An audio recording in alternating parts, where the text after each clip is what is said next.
नमस्कार व्यूअर्स, मैं हूं अमीश देवगन और रात के 9 बज चुके हैं और मैं हाजिर हूं सर्वश्रेष्ठ प्राइम टाइम डिबेट शो टक्कर के साथ। मोदी सरकार ने 2021 के लिए गांधी शांति पुरस्कार गीता प्रेस को देने का ऐलान क्या किया, जिस पर कांग्रेस गुस्सा हो गई। कांग्रेस का कहना है कि गीता प्रेस को सम्मान देना गोडसे को सम्मान देने जैसा है, तो दूसरी तरफ बीजेपी कह रही है कांग्रेस को मुस्लिम लीग तो इस देश में सेकुलर पार्टी नजर आती है और गीता प्रेस उनके लिए कम्युनल हो जाती है। लेकिन बड़ा सवाल है, गीता प्रेस का विरोध कर क्या कांग्रेस ने सियासी गलती करी है? आज इसी पर होगी सीएनबीसी आवाज पर मंडे एडिशन में जोरदार टक्कर। गीता प्रेस का सम्मान, कांग्रेस क्यों परेशान? आज सीएनबीसी आवाज के सोमवार एडिशन में इसी विषय पर हम चर्चा करेंगे। क्या गीता प्रेस कम्युनल है और मुस्लिम लीग सेकुलर? क्या विरोधियों को यह जायज नजर आता है? आज सीएनबीसी आवाज की टक्कर इसी विषय पर।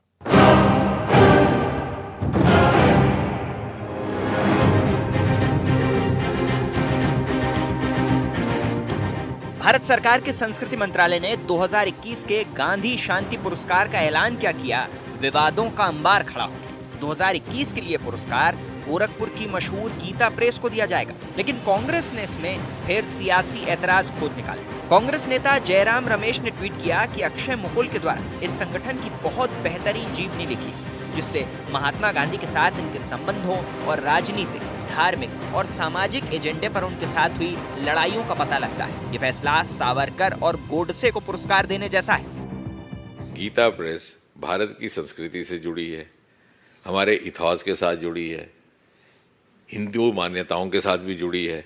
और इसके ऊपर आरोप कौन लोग लगा रहे हैं? मैं अभी तर्क की बात कर रहे थे, जो कह रहे हैं कि मुस्लिम लीग सेकुलर थी।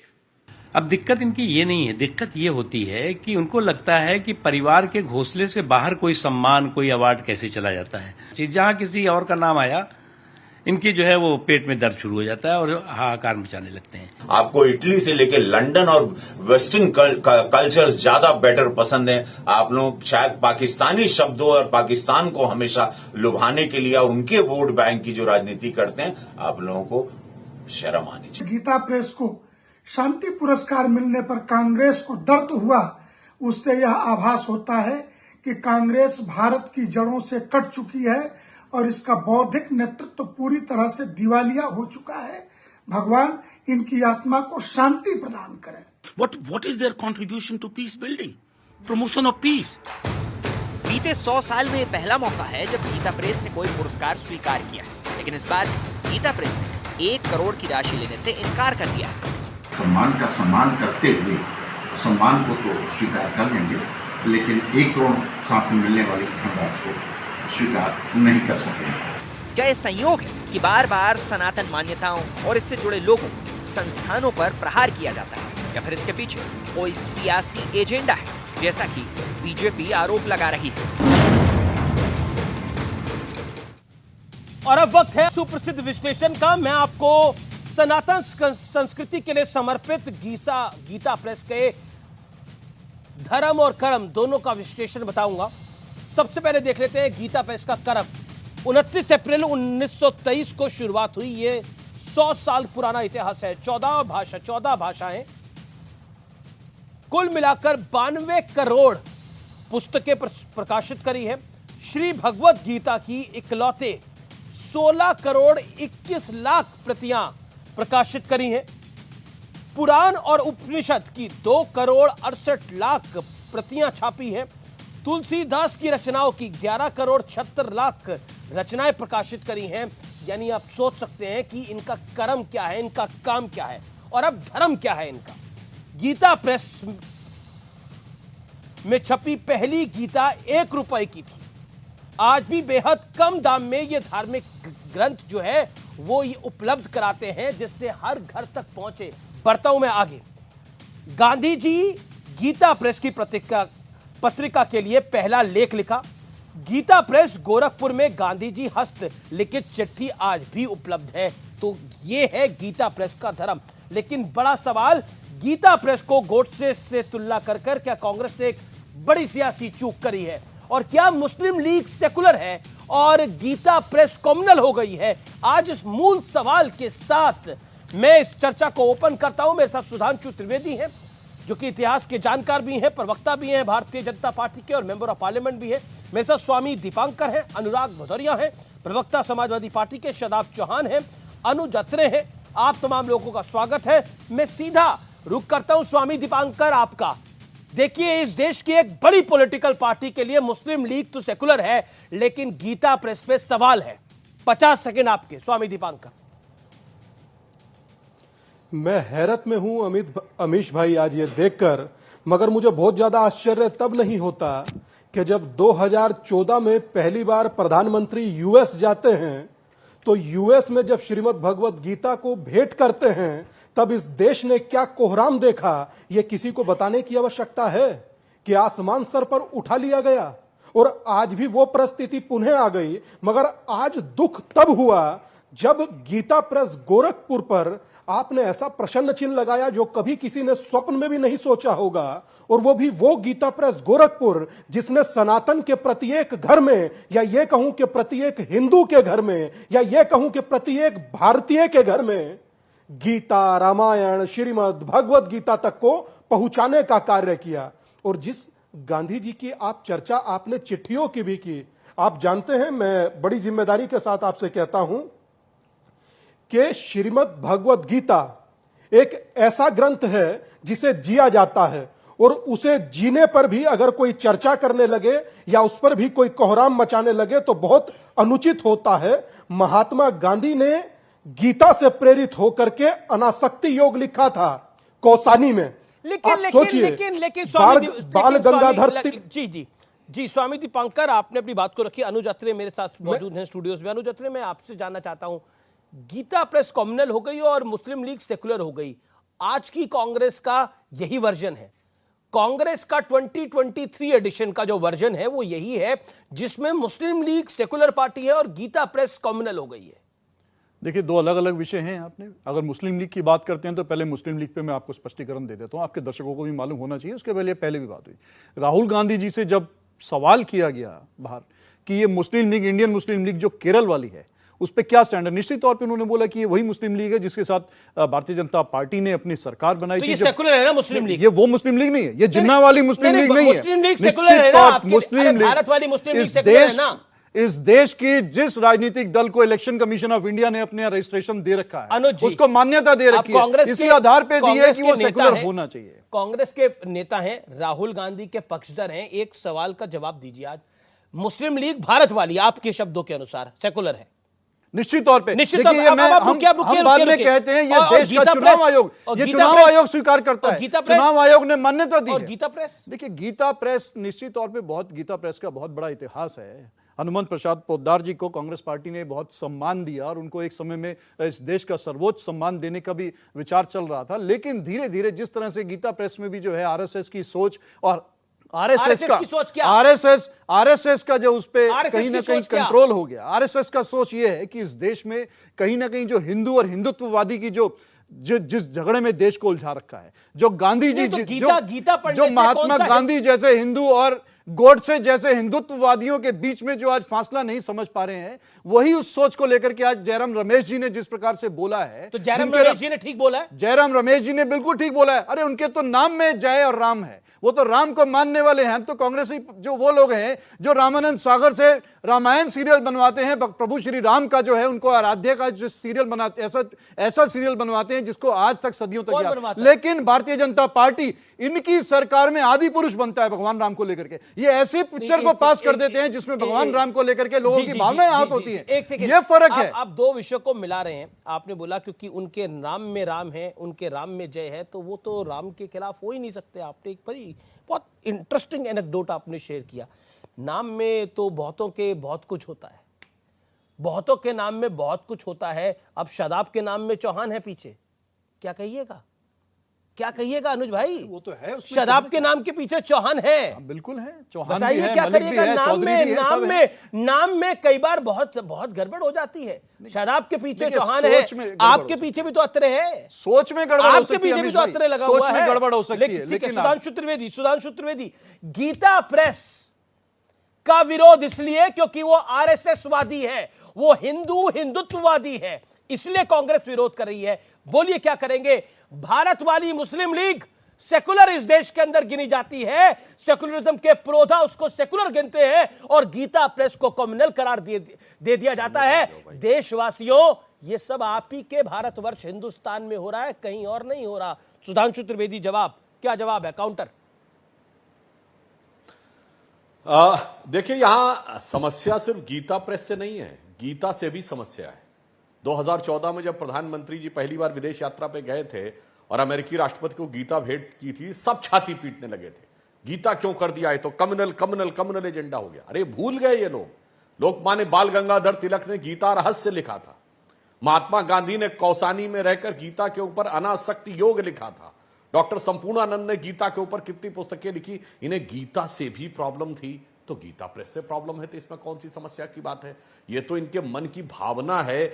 हिंदू धर्म, सनातन संस्कृति, भारतीय संस्कृति से जुड़ी कोई चीज आ जाए, सेंगोल से लेके गीता प्रेस तक, तो छाती पीटना इनका सहज स्वाभाविक है, क्योंकि इनके लिए डेमोक्रेसी की परिभाषा यह है कि मुस्लिम लीग इज एब्सोल्युटली सेकुलर। अभी हमारे प्रतिद्वंदी प्रवक्ता महोदय बोल रहे थे चुनाव आयोग से मान्यता प्राप्त है। बिल्कुल मान्यता प्राप्त है, तो अगर मैं इनसे पूछूं भारतीय जनता पार्टी सेकुलर है, तो अभी दाएं बाएं दाएं बाएं करने लगेंगे। मान्यता प्राप्ति नहीं है, देश की सबसे बड़ी पार्टी है, मगर वहां पे Bharatiya Janata Party communal, Gita Press Gorakhpur को देना communal, and Muslim League is absolutely secular. जबकि ये भी बात बता दूं, ये वही मुस्लिम लीग है जिसने जिन्ना के द्वारा देश का विभाजन कराया था, क्योंकि इसके पहले अध्यक्ष मोहम्मद इस्माइल वही थे जो जिन्ना की मुस्लिम लीग के पूरे दक्षिण भारत, जिसको बॉम्बे प्रेसिडेंसी कहते थे, आज का लगभग पूरा दक्षिण भारत आता था, उसके अध्यक्ष थे। जिन्ना को कायदे आजम कहा जाता था, इनको कायदे मिल्लत कहा जाता था। इसलिए जो आंखों में धूल झोंकने का प्रयास करते हैं कि ये मुस्लिम लीग वो मुस्लिम लीग नहीं है, और दक्षिण भारत में बॉम्बे प्रेसिडेंसी की 1946 की विधानसभा में 30 में 30 सीटें, 30 में 30 मुस्लिम सीटें जो थी मुस्लिम लीग ने जीती थी, और वो पूरा पाकिस्तान के मुद्दे के ऊपर था। खैर, अब इस विषय पे आते हैं, गीता प्रेस के मुद्दे पे। देखिए समस्या क्या है, मुझे समझ में नहीं आता कांग्रेस के लोगों को हो क्या गया। अरे भाई, गीता प्रेस गोरखपुर से क्या संबंध किसी भी प्रकार की राजनीतिक बात का? गीता प्रेस 2-3 चीजों का ध्यान रखता, कभी विज्ञापन नहीं देता, कोई समीक्षा या टिप्पणी नहीं करता। उसने कोई अपना मंतव्य कभी व्यक्त किया हो तो आप कहिए। महात्मा गांधी ने उनके लिए चिट्ठी लिखी, महात्मा गांधी ने ही जो सुझाव दिया वो सुझाव आज तक व्यवहार में आ रहे हैं, परंतु क्या करें, मोदी जी के विरोध में ये तय ही नहीं कर पाते। भारत ने सुधांशु खाली गीता प्रेस को थोड़ी सुझाव दिया होगा, कांग्रेस को भी सुझाव दिया होगा। नहीं, कांग्रेस को सुझाव कांग्रेस ने कहां माना, गीता प्रेस ने तो मान लिया। कांग्रेस को सुझाव दिया था कि कांग्रेस पार्टी को भंग कर देना चाहिए और एक प्लेटफॉर्म तैयार कर देना चाहिए स्वतंत्र भारत के बाद, जिसमें नई राजनीतिक दल एक नए सिरे से अपना गठन कर सके। वो तो कांग्रेस ने माना नहीं, तो इन्होंने नहीं माना, गीता प्रेस ने माना। उसके बाद भी गीता प्रेस गांधी जी की बात को मान रहा है, की बात पे ये गांधी फैमिली वाली कांग्रेस नहीं मान रही है। ये जिस अक्षय मुकुल राइटर की बात कह रहे हैं, जिस किताब को लेकर, जयराम रमेश जी, तो मैं बता दूं इसी ने सितंबर 2014 में एक ट्वीट किया है कि राहुल गांधी को राजनीति का फुल स्टॉप कर देना चाहिए। उनके हटने के बाद बाई इलेक्शंस कांग्रेस बेहतर जीत रही है। ये तो नई बात आप कह रहे हैं। ये अगर अक्षय मुकुल की बात को जयराम रमेश इतना मानते हैं, तो राहुल गांधी को राजनीति से रिटायर करने की बात उसी ने कही। अनुज अत्रे, ये क्या ले आए सुधांशु त्रिवेदी? ये किताब में उन्होंने एक ट्वीट में ये भी कह रहा कि राहुल गांधी को फुल स्टॉप कर देना चाहिए पॉलिटिक्स का।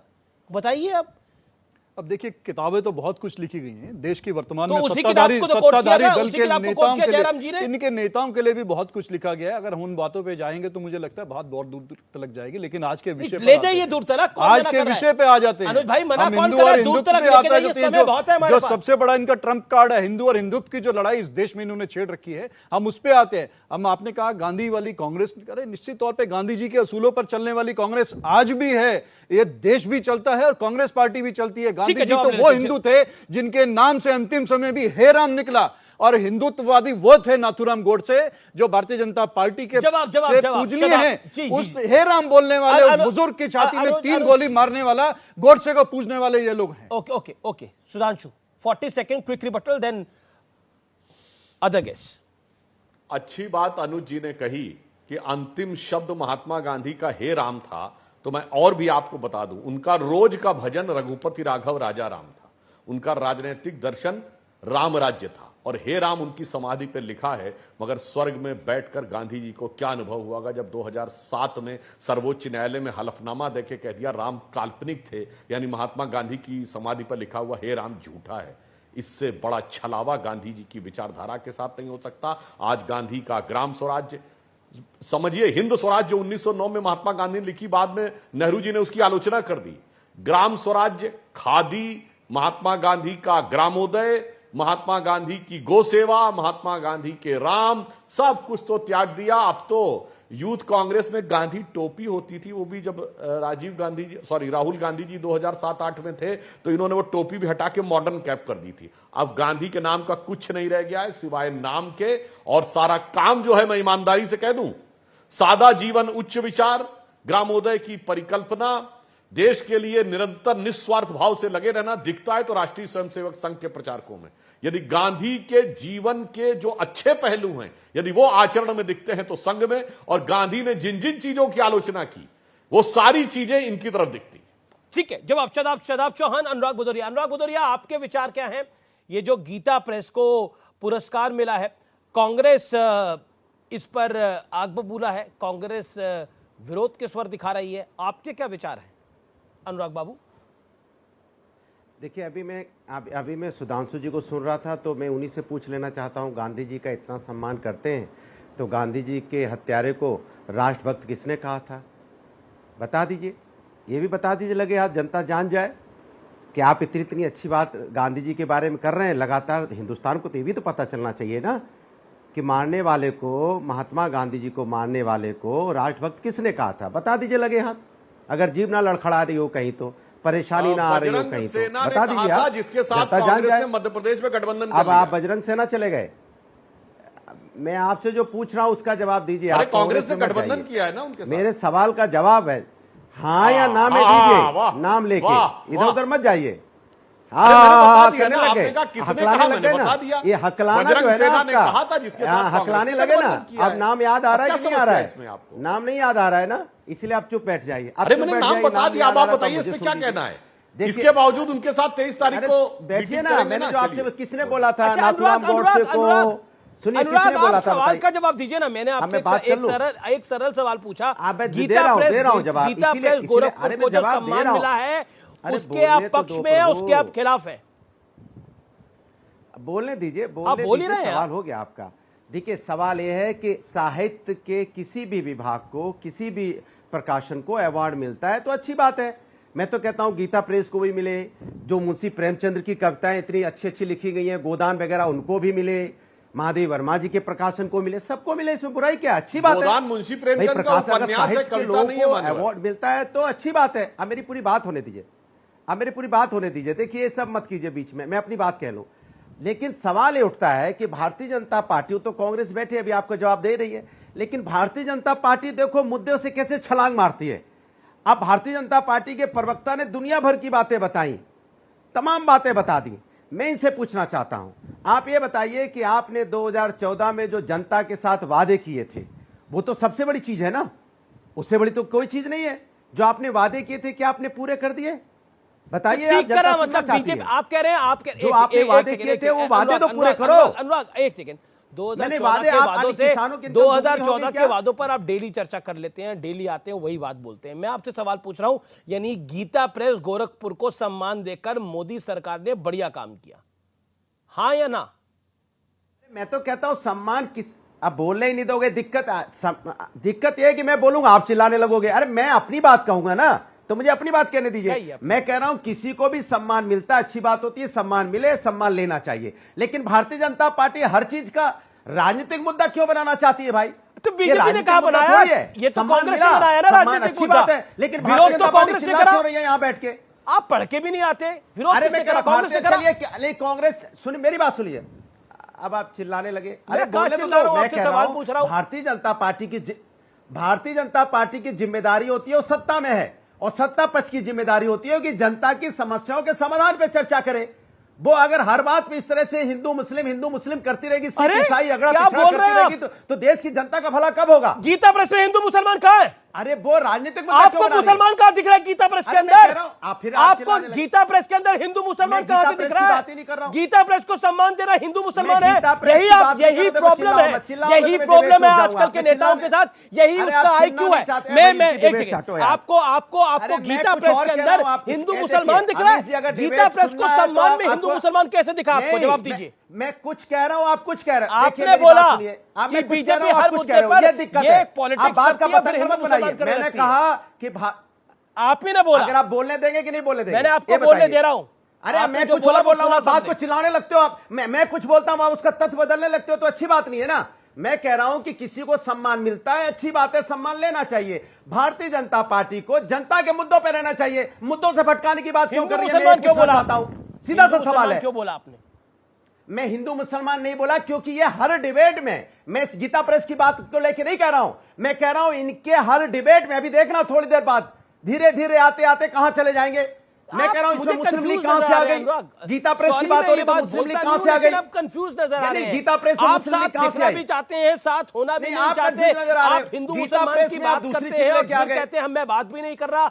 आप बात कर रहे हो, पहले सेटल होइए व्हाट यू वांट। क्या मैं सीधा रुक करता हूं शादाब चौहान का। शादाब चौहान, समाजवादी पार्टी की तरह ही आपका स्टैंड है, जिसके अंदर एक clear cut line of confusion दिखाई दे रहा है।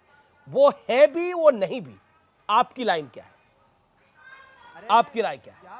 यही फर्क है अमीश भाई, हम में और समाजवादी पार्टी में यही फर्क है कि वो सॉफ्ट हिंदुत्व के चक्कर में भाजपा के जाल में फंस करके वो अपनी बात को स्पष्ट नहीं कहना चाह रहे। वो कह रहे किसी को भी सम्मान मिले स्वीकार करना चाहिए। कल को गोडसे को सम्मान मिलेगा तो स्वीकार करेंगे आप। कल को आप सावरकर को भारत रत्न मिलेगा, आप सम्मान करेंगे। कल को किसी और आतंकवादी को मिलेगा, आप सम्मान करेंगे। अरे भाई बात रखिए। गीता प्रेस ने अगर गीता का जो कार्य किया है, गीता छापने का, उस पर ना किसी को आपत्ति और है, ना आतंकवादी का मतलब, लेकिन ये सुन लीजिए। नहीं, ये क्या मतलब हुआ? किसी और आतंकवादी या और शब्द का क्या मतलब हुआ शादाब चौहान? हाँ, मैं आपसे क्लैरिफिकेशन चाह रहा हूं। ये और आपने क्या सावरकर जी को आतंकवादी का? नहीं, मैंने तो ऐसा नहीं कहा। जो मुझे कहना था मैंने कह दिया। आपको जो आप विद्वान है, जो समझना है आप समझ लीजिए। आपको मुबारक, जो मैंने कहना था वो कह दिया सुधांशु भाई। आप विद्वान प्रवक्ता है भाजपा के इकलौते, तो आप समझ लीजिए। मैं तो सम्मान कर रहा हूं, लेकिन मुझे 10 सेकंड दीजिए, बात पूरी करने दीजिए। बहुत ही स्पष्टता के साथ कह रहा हूं, 1923 में गीता प्रेस बनी। गीता का छपाई का ये जो भी काम करते, डिस्ट्रीब्यूशन का, किसी को आपत्ति नहीं। लेकिन 1926 में हनुमान पौडार ने एक आर्टिकल लिखा, हिंदू मुस्लिम समस्या, जिसका मेन लक्ष्य था, वहां से आइडिया ऑफ हिंदुत्व को इन्होंने उठाना शुरू किया। और गांधी जी के एसिनेशन के बाद, गांधी जी का पहला पत्र की बात कर रहे हैं ना, कि एडिटोरियल में छपा, गांधी जी के एसिनेशन यानी हत्या के बाद इनके मुंह में दही जम गई और ये गिरफ्तार किए गए। तो ऐसे लोगों को आप महिमा मंडन क्यों कर रहे हैं, जो हिंदुत्व के आइडिया को बढ़ाने का कार्य करते हैं? अरे भाई क्या काम किया पीस बिल्डिंग के लिए 70 सालों में गीता प्रेस का। गीता की छपाई पे कोई आपत्ति नहीं, वो धार्मिक ग्रंथ है, हम सम्मान करते हैं। लेकिन देश में शांति के लिए, पीस बिल्डिंग के लिए गीता प्रेस का योगदान क्या है? जिनके जो आइडिया है वो लोग हैं जो हिंदू मुस्लिम समस्या एडिटोरियल 1926 में छापते हैं, उसके बाद चर्चा में आती है। और ये वो लोग हैं जो वही नहीं समझे नफरत वाला आइडिया रखते हैं, गोडसे वाला। गीता छापना ही अपने आप में शांति को आगे बढ़ाना है। ओके, सुधांशु त्रिवेदी।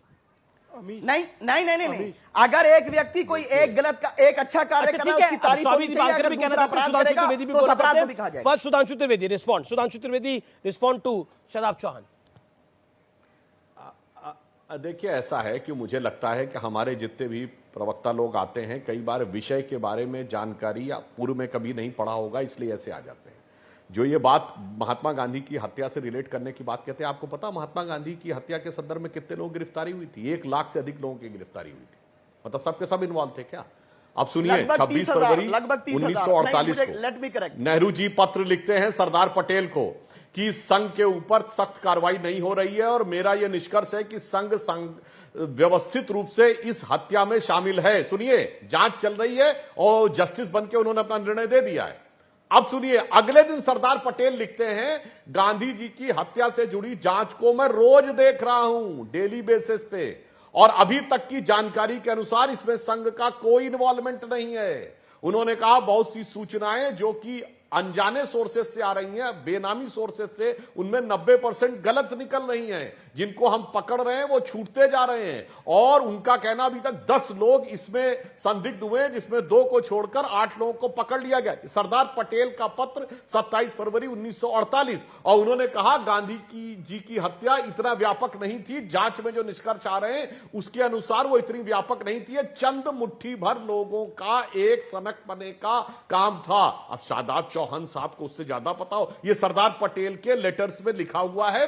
और जो नेहरू जी का लेटर मैं बता रहा हूं, selected works of Jawaharlal Nehru volume 2 और सीरीज 3 में, या 2 और 3 में, उतना मुझे ध्यान नहीं आ रहा है, और published by Indira Gandhi government in 1983।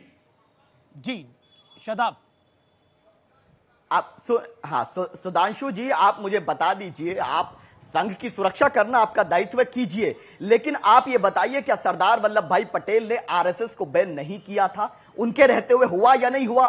तो दूसरी चीज यह है कि आप पोड्डार की गिरफ्तारी को आप समर्थन कर रहे हैं। 1926 में जो एडिटोरियल छपता है और वो कहते हैं कि एक हिंदू संघ दल होना चाहिए, जैसे मुसलमानों में एकता है ऐसी एकता होनी चाहिए और इस तरह की बात होनी चाहिए। हिंदू मुस्लिम समस्या का एडिटोरियल छपता है, क्या उससे आप इंकार कर देंगे? क्या आप इंकार कर देंगे? गीता प्रेस 1923 में गीता प्रेस तो शांति का प्रतीक कैसे है? गीता को छापता है तो शांति का प्रतीक कैसे है? हनुमान चालीसा की प्रतियां छापता है तो शांति का प्रतीक कैसे है? समझाइए और बताइए व्यूअर्स को। स्वामी दिवांकर, मैं बड़ी जिम्मेदारी के साथ 2-3 बात कहना चाहता हूं अमीश भाई। मैं उम्मीद करता हूं कि मुझे वक्त दीजिएगा। जी बोलिए। 90 करोड़ 21 लाख अब तक प्रतियां छापी, जिसमें श्रीमद् भगवत गीता भी है, रामचरितमानस भी है और अन्य ग्रंथ भी हैं। मगर मैं हैरत से कहना चाहता हूं, इस हर ग्रंथ में लिखा है शांति, श्रद्धा, आस्था, भाव, राष्ट्र का मंगल, राष्ट्र का कल्याण। यह राष्ट्र के हित और राष्ट्र के कल्याण के बारे में निस्वार्थ सेवा करने वाला अगर कोई एकमात्र प्रेस है तो उसका नाम गीता प्रेस है, और निसंदेह श्री हनुमान पोद्दार इसके संचालक रहे हैं। मगर मैं एक बात बड़ी हैरत से मैं बड़े दुखी होकर कह रहा हूं कि कैसे इस देश में सनातन के भाव को कुठाराघात कर दिया जाता है, किस प्रकार आस्था को चोट किया जाता है एक आध्यात्मिक प्रकाशन पर कुठाराघात कर अपनी वैचारिक और अपनी जो भी आप सोच रखते हैं। मगर मैं कभी कभी यह सोचकर बहुत हैरत में होता हूं, इस देश में जो भी कुछ होता है अंतोगत्वा हिंदू या सनातन या संस्कृति के साथ ही क्यों? मैं आज 209 दिन हो गए, इसीलिए भारत के उत्तर प्रदेश में भिक्षा यात्रा कर रहा हूं कि जातियों में ना बंटकर एक होइए। आज आपके ग्रंथ टारगेट पर हैं, पहले आपकी बच्चियां टारगेट पर हैं, उसके बाद आज भले ही हिंदुओं के पास 20 मुद्दे होंगे।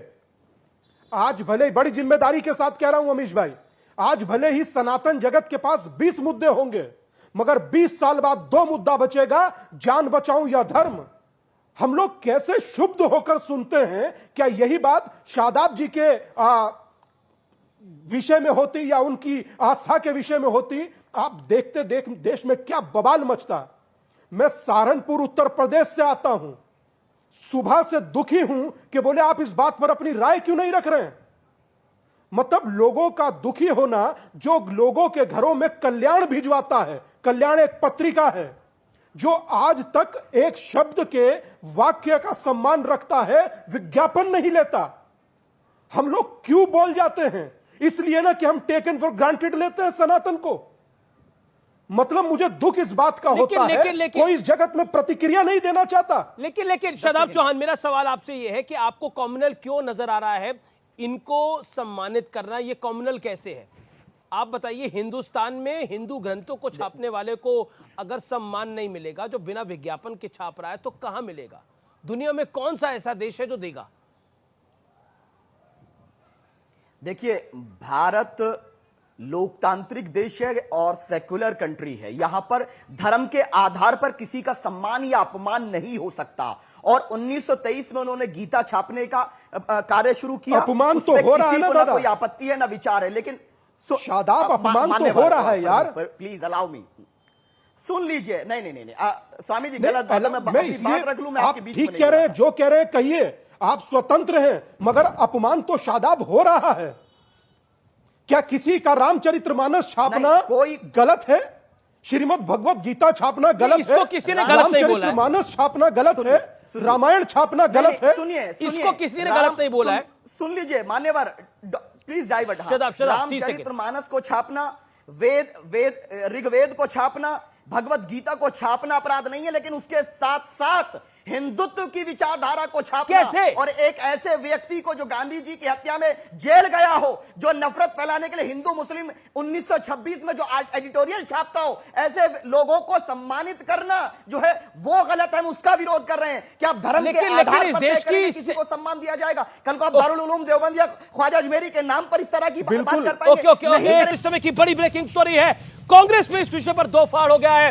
कांग्रेस के नेता आचार्य प्रमोद कृष्णम ने कांग्रेस पर ही निशाना साध दिया है और गीता प्रेस पर बयान की आलोचना कर डाली है और कहा है कि हिंदू विरोधी मानसिकता की एक सीमा होती है, वो सीमा तय होनी चाहिए। बड़े पद पर बैठे लोग बयानों से बचे और उन्होंने अपने ट्वीट को बयान से भारी नुकसान होने की भी बात कही है और अपने ट्वीट को मल्लिकार्जुन खड़गे, राहुल गांधी और प्रियंका गांधी के साथ भी शेयर करा है। जो उन्होंने ट्वीट कराया उसमें उन तीन बड़े नेताओं को भी उन्होंने मार्क किया है उसके अंदर। यानी आचार्य प्रमोद कृष्णम कह रहे हैं कि कांग्रेस की भलाई नहीं है ये सब करने में। सीधा प्रश्न आया है, मैं सीधा विवेक बंसल का रुख करता हूं। विवेक बंसल कांग्रेस के बड़े नेता हैं, मेरे साथ जुड़ रहे हैं। बंसल साहब, मेरा सवाल बहुत सीधा है, आपकी पार्टी में इस पर दो लाइन है और एक तरफ से क्या आपको लगता है मुस्लिम लीग को सेकुलर बताकर और गीता प्रेस को कॉम्युनल बताकर हासिल क्या होगा? देखिए, इसमें जहां तक आप गीता प्रेस को कह रहे हैं कम्युनिस्ट सांप्रदायिक या उसको कहने की बात नहीं है। मैं गीता प्रेस ने बहुत अच्छे काम किए हैं, बिल्कुल धार्मिक ग्रंथों को प्रकाशित किया है, ये सब उसके लिए साधुवाद के पात्र है। पर लेकिन ये बात कहीं ना कहीं कचोटती है किसी भी भारतीय नागरिक को कि जिन राष्ट्रपिता महात्मा गांधी को जिन लोगों ने हत्या की या जो साजिश में थे उनको अगर सम्मानित गीता प्रेस करती है तो क्या आपको लगता है गीता प्रेस ने साजिश करी थी महात्मा गांधी को हत्या करने की? इसका क्या प्रूफ है? What is the proof of this? नहीं, मैंने देखिए आप What the hell are you talking, gentlemen? Did I say that they conspired? What are you trying to put into my mouth? Think twice before you come out with anything, any nonsense like this. नहीं, आप खुद ही कह रहे हैं बंसल साहब, आप खुद ही कह रहे हैं कि आप लोगों उन लोगों को सोचना चाहिए जिन्होंने महात्मा गांधी की हत्या में कंस्पायर किया। आप मुझे प्रूफ दीजिए महात्मा गांधी की हत्या में कैसे कंस्पायर किया था? महात्मा गांधी की हत्या में कैसे कंस्पायर किया? आप एग्जाम आप प्रूफ दीजिए ना। आप कह रहे हैं नॉनसेंस, आप what the hell and nonsense kind of words you are talking on air. अब मैं पलट के बोलूं कि नॉनसेंस बात तो आप कर रहे हैं, फिर आप कैसे बोल सकते हैं नॉनसेंस की बात जैसी बात हो रही है? आप बताइए ना महात्मा गांधी की हत्या में गीता प्रेस कैसे सम्मिलित थी, इसका प्रूफ दीजिए आप। इतनी हल्की बात जब आप कर रहे हैं तो give that proof. You are expected to be objective and neutral. Yes, I am objective. I am very much objective. मैं पूरी तरह से ऑब्जेक्टिव हूं, इसीलिए आपसे सवाल पूछा सर मैंने। पत्थर की गवाही है, दुनिया में कहीं इसकी तफसील नहीं मिलती। कातिल ही मुहाफिज है, कातिल ही सिपाही है। That's all. Thank you. Okay, आप अपनी बात को, आप चाहते हैं कि आपकी बात को माना जाए, आपसे काउंटर क्वेश्चन ना हो, तो वो तो आर पार में चलता नहीं है सर। मैं तो आपसे सवाल पूछ रहा हूं और सवाल पूछने के बाद आपको लग रहा है वही कातिल है, वही मुंसिफ है, आप अपनी लाइन ले रहे हैं। सुधांशु त्रिवेदी, जो बात कांग्रेस के नेता ने बोली उस बात में कितना प्रामाणिकता है, क्या है? नहीं, जो कातिल और मुंसिफ की बात कही वो वैसे मैं पहले बोल चुका था कि नेहरू जी के मन में पहले ही से था, वो मुंसिफ पहले बन के बैठे थे। और मैं फिर कोट किए दे रहा हूं, नेहरू जी ने 5 जनवरी 1948 को सारे मुख्यमंत्रियों को चिट्ठी लिखी थी। 5 जनवरी 48, गांधी जी की हत्या से 25 दिन पहले। और उसमें जानते क्या लिखा था? मुस्लिम लीग की बैठकों से कोई समस्या मुझे नजर नहीं आती, क्योंकि मुस्लिम समाज एक संघर्ष में चल रहा है, इसलिए मुस्लिम लीग की बैठकों में दंगों की प्लानिंग होगी, यह नहीं कहा जा सकता। मगर आरएसएस बहुत शरारती संगठन है, इसके ऊपर आप लोग कार्रवाई नहीं कर रहे हैं। हिंदू और सिख सांप्रदायिकता मेरे लिए खतरनाक है, ये मुख्यमंत्रियों को लिख के भेज रहे हैं। यानी मानसिकता क्या थी कि वो कातिल मुंसिफ बन के पहले ही बैठा था। अब अगली बात बोलता हूं, सुनिए। उन्होंने मद्रास प्रेसिडेंसी के होम मिनिस्टर को लेटर लिखा कि आप अभी तक कार्रवाई क्यों नहीं कर रहे। वहां वही मोहम्मद इस्माइल जहां पर बैठ के कर रहे थे मुस्लिम लीग की, उन पे कार्रवाई मत करिए, आरएसएस के ऊपर करिए। और बता रहा हूं 22 जनवरी 1948 को गांधी जी की हत्या से 8 दिन पहले उन्होंने डॉक्टर राधाकृष्णन ने रीवा में संघ की प्रशंसा कर दी, तो क्षुब्ध होकर नेहरू ने पत्र लिखा राधाकृष्णन जी को, जो बाद में भारत के राष्ट्रपति भी बने, कि मुझे इस बात पे बहुत अफसोस है कि आपने आरएसएस की हौसला अफजाई क्यों कर दी। आरएसएस बहुत शरारती संगठन है। ये मुंसिफ तो पहले ही बन के बैठा हुआ था कि दिमाग में क्या करना है, इसलिए। और इतना ही नहीं, यह भी बात बता दूं और आप ही के कोट कर देता हूं, द्वारका प्रसाद मिश्रा जो महाराष्ट्र के मध्य प्रदेश की राजनीति के चाणक्य माने जाते थे, मध्य प्रदेश के मुख्यमंत्री रहे, उन्होंने अपनी किताब में लिखा है फ्रॉम डेमोक्रेसी टू मोनोक्रेसी में कि इनके खिलाफ कोई सबूत ही नहीं था जब गुरु गोलवलकर जी को अरेस्ट किया 31 जनवरी को, मगर उसके बाद 302 का मुकदमा दर्ज करा दिया गया और 6 महीने में छूट गए क्योंकि सरकार कोई सबूत ही नहीं दे पाई। मैंने सिर्फ कांग्रेस के नेताओं को कोट किया है और नेहरू के अपने लेटर्स, जो नेहरू की खुद की सिलेक्टेड वर्क्स में इंदिरा जी के जमाने में लिखे हुए हैं। इनको खुद है कुछ नहीं पता, क्या बताया जाए। ये लोग आके बड़बड़ा के चले गए कांग्रेस के नेता, कोई चीज की जानकारी नहीं है, केवल वही अथॉरिटेरियन व्यू नजर आ रहा था अभी उनके अप्रोच में कि मेरे से सवाल कैसे पूछ रहे हो, खुद ही बोले अनशन और उसके बाद चले गए। अन्यथा होते तो मैं पूछता, बताओ नेहरू ने खुद क्या लिखा है। नहीं देखिए, अब कई लोगों को लगता है कि उनके विचार ही सर्वोच्च हैं और जब उनसे काउंटर सवाल पूछा जाता है तो जवाब नहीं दे पाते तो भाग चले जाते हैं। लेकिन हम तो फिर स्वागत करेंगे कि वो आए, सवालों का जवाब दें, बताएं गीता प्रेस कैसे महात्मा गांधी की हत्या में सम्मिलित थी। ये फेक न्यूज है, ये झूठी बात है और झूठी बात को मैं 10 बार बोलूंगा और कोई मेरे चैनल पे अगर झूठी बात बोलेगा तो मैं उसको काउंटर करूंगा। लेकिन सम्मान, उन्होंने पहले बोला नॉनसेंस, उन्होंने पहले बोला what the hell is this, कि आपका दिमाग वेल में है। ये बात आपको मैं बता दूं। मैं बढ़ता हूं आगे और अब मैं पूछता हूं, क्योंकि बार बार बात हो रही है शांति पुरस्कार क्यों मिल गया, शांति पुरस्कार क्यों मिल गया। तो शादाब चौहान एक बात सुन लीजिए, अगर व्यक्ति जीवित रहता है तो गीता पढ़ता है तो शांति मिलती है, अगर ईश्वर को प्यारा हो जाता है तो फिर तब भी गीता का पाठ होता है, उससे शांति मिलती है। तो इसलिए जो भगवत गीता सबसे ज्यादा प्रकाशित करता है उसे शांति पुरस्कार देना चाहिए ना, इसमें गलत क्या है। भगवत गीता तो खुद ही शांति का प्रतीक है। देखिए, नहीं, भगवत गीता एक धर्म ग्रंथ है जिसमें बहुत से हमारे भाइयों की आस्था है। सिर्फ जीवित रहते हुए नहीं, मृत्यु के बाद भी शांति का प्रतीक गीता ही है। अरे अमीर जी, मैं तो कह रहा हूं कि हमारी जो धर्म को मानते हैं, हमारी परंपरा है, चाहे कुरान पाक हो, चाहे भगवत गीता हो, चाहे दूसरे धर्म ग्रंथ हो, जब व्यक्ति जीवित रहता है जब भी और जब इस दुनिया से चला जाता है जब भी, शांति के लिए अपने अपने धर्म के जो बुक्स हैं उनको पढ़ा जाता है, उस पर न किसी को कोई आपत्ति है, न कोई क्वेश्चन है। सवाल यह है कि ये वही पोडार साहब हैं जो लिखते हैं 1926 में एडिटोरियल में कि वह एक संघ दल होना चाहिए और जो हिंदुत्व की बात करते हैं और कहते हैं कि हिंदू मुस्लिम समस्या की बात करते हैं, कि वो साथ नहीं रहने वाली समस्या की बात करते हैं। वही गोलवालकर और हेगडेवार बंच ऑफ थॉट में क्या लिखते हैं, और यही गांधी जी की हत्या के बाद यही लोग फिर तो आपके लिए अम्बेडकर भी गलत होंगे। पीस बिल्डिंग के लिए इंडिविजुअली, फिर तो आपके लिए भीमराव अम्बेडकर भी गलत हो जाएंगे। और स्वामी दिवांकर 40 सेकंड। अंबेडकर 100% कोई सही नहीं है। मैं सिर्फ बस 40 दे दीजिएगा, उसमें इंटरप्ट मत कीजिएगा दादा जी। कि जो मनुष्य के जीवन में शांति की क्रांति करता है, क्या वो पुरस्कार का भी हकदार नहीं? पहली बात। दूसरी बात कि हिंदू इस देश में हिंदू होना गुनाह है क्या? पहली बात। दूसरी, मुझे कहने दीजिए दादा, किसने कहा मुस्लिम लीग से प्यार, सनातन से तकरार, और किसने दिया अधिकार? मतलब हर व्यक्ति चाहे कौन तकरार कर रहा है? सनातन के नाम पे अगर कोई गुंडाई करेगा, अगर कोई आतंक फैलाएगा, अगर कोई गांधी जी की हत्या में शामिल होने जैसी बात होगी, अगर कोई किसने आज तक किया बताइए? करेगा, सेफराइजेशन की बात किसने आज तक किया? शादाब, बिना तथ्यों के मत बोलिए। क्या गोडसे को भारत रत्न देंगे? बिना तथ्यों के मत बोलिए। गोडसे को भारत रत्न देंगे आप? बिना तथ्यों के मत बोलिए। किसने किया बताइए? आतंकियों को भारत रत्न देंगे आप? उससे पहले श्रद्धानंद को किसने मारा था? आरएसएस। अरे किसने मारा श्रद्धानंद जी को? बताइए, सावरकर को भारत रत्न देंगे आप? है कोई शब्द?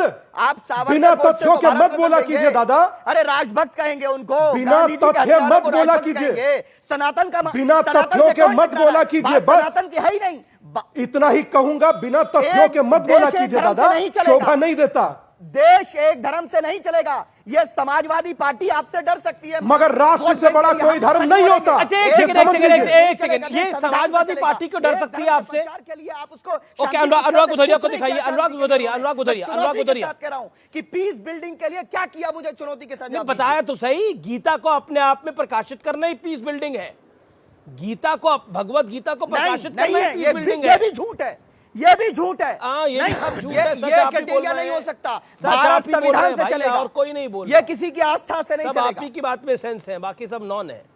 ठीक है, बढ़ता हूं मैं आगे। सर, आस्था से नहीं चलेगा, हाँ बिल्कुल बिल्कुल। अच्छा, समाजवादी पार्टी डर सकती है, इससे आपका क्या तात्पर्य था? अनुराग जी भी सुन रहे हैं। समाजवादी पार्टी, हाँ, समाजवादी पार्टी सॉफ्ट हिंदुत्व की राह पर, कभी जैसे ही बीजेपी ने कहा हम राम मंदिर बनाने, इन्होंने कहा हम जो है कृष्ण जी की मूर्ति बनवाएंगे। उन्हीं के ट्रैप में फंसे हैं और सच्चाई कहने से डर लगता है। दिल में उनके भी वही है, अनुराग भाई के दिल में भी वही है जो शायद आपके दिल में है कि नफरत के वालों को नहीं देना चाहिए। पीस बिल्डिंग के लिए उन्होंने कुछ नहीं किया, लेकिन अनुराग भाई को डर है कि हमारा वोट बैंक चला जाएगा। लेकिन याद रखिए, या तो सच बोलिए अनुराग भाई, नहीं तो हम लोगों से उम्मीद मत रखिए। हम अब आपके साथ जब आएंगे, जब न्याय की बात खुलकर करेंगे, भागीदारी और हिस्सेदारी की बात करेंगे, न्याय की बात करेंगे। अनुराग भाई, डरना छोड़ दीजिए, आओ मिलकर के लड़े ऐसे लोगों से जो नफरत फैलाने का काम करते हैं, अहंकार फैलाने का काम करते हैं। एनडीए जवाब नफरत। शादाब चौहान की बात का जवाब। अनुराग, आप डरे हुए हैं काफी। देखिए, मैंने एक सवाल पूछा था, शादाब की बात का जवाब। छोड़िए ना, मैं जो कह रहा हूं मैं अपनी बात कहूंगा। नहीं, मैं अपनी बात कहूंगा। मैंने एक सवाल पूछा था सुधांशु जी से कि गांधी जी की बात हो रही है यहाँ पे, तो महात्मा गांधी जी के हत्यारे को किसने राष्ट्रभक्त बोला? इसका जवाब नहीं दे रहे बात का जवाब। मैं जवाब सुनना चाहता हूँ। गांधी जी की बात हो रही, अरे नहीं, मैं अपनी बात कहूंगा। मैं अपनी बात कह रहा हूँ कि अरे नहीं, अरे भाई, मुझे अपनी बात कहने दो, मुझे अपनी बात करने दो। घबराओ दीवानो, हम तुम्हारे साथ हैं। ठीक, मुझे अपनी बात, मैं कह रहा हूं महात्मा गांधी के हत्यारे को किसने राष्ट्रभक्त, देशभक्त बोला? सुधांशु जी बताइए ना, देश जानना चाहता है। महात्मा गांधी जी कर रहे इतनी देर से, आप एक शब्द नहीं बोल पा रहे। किसने बोला था? गठबंधन किया मध्य प्रदेश। बताइए। कमलनाथ ने जिनको ससम्मान अपनी पार्टी में शामिल किया है, बजरंग सेना ने बोला। बताइए, नाम बता दीजिए, बताइए, नाम बताइए ना, कौन से तो आपके बजरंग नेता सेना थे जिन्होंने बोला का नाम है? बताइए, जिसने एलानिया बोला, जिसके साथ नाम नहीं बता पा रहे मध्य प्रदेश में इसलिए मैं सुधांशु जी आपसे ये कह रहा हूँ, अपने साथ शामिल किया। सुधांशु जी सुन लीजिए, सुधांशु जी आप हकला रहे हैं, परेशान है, मैं समझ सकता हूँ, आपके चेहरे पे पसीना भी आ रहा है, क्योंकि मैं समझ सकता हूँ आप नहीं बोल पाएंगे, इसलिए मैं कहता हूँ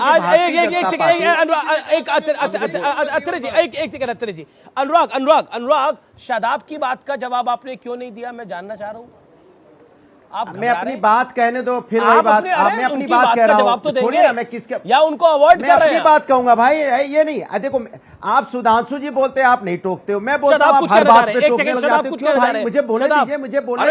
अरे मेरी मर्जी जो। एक सेकंड, शादाब कुछ कहना चाह रहे, ऑडियो खोलिए शादाब चौहान का। शादाब चौहान का ऑडियो खोलिए। सुधांशु जी, एक सेकंड, अनुराग ऑडियो डाउन करिए। शादाब चौहान। अनुराग भाई, अनुराग भाई, अगर एक भारतीय मुसलमान ऐसी बात कर रहा है जो सच्चाई पर आधारित है, एक सच्चाई पर आधारित है, न्याय पर आधारित है, मैं आपके डर को दूर कर रहा हूं। आप जितना डर के जिएंगे ना कि आप पीस पार्टी को नहीं लेंगे वरना हिंदू वोट बैंक चला जाएगा, अरे मत डरिए, बोलिए गीता प्रेस ने पीस बिल्डिंग के लिए क्या किया, सीधा सवाल कीजिए आप।